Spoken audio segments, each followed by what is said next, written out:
প্রথম টি-20তে শ্রীলঙ্কার বিপক্ষে বড় ব্যবধানে হেরেছে বাংলাদেশ। একই দিনে আলোচনায় দুবাই ক্যাপিটালসের হয়ে অভিষেক রাঙানো সাকিব আল হাসান। ব্যাটে বলে তার নৈপুণ্যে আসরের প্রথম ম্যাচে সেন্ট্রাল ডিস্ট্রিক্টসকে 22 রানে হারিয়েছে দুবাই। দারুণ জয়ে শুভ সূচনা করেছে গ্লোবাল সুপার লিগে।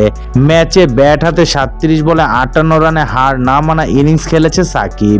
বল হাতেও ছিলেন অনন্য। মাত্র 13 রান খরচায় 4 উইকেট তুলেছেন তিনি। পরে হয়েছেন ম্যাচ সেরাও।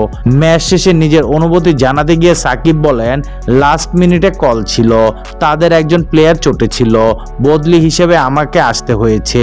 আমি দারুণ গর্বিত দুবাই ক্যাপিটালসের দলের অংশ হতে পেরে।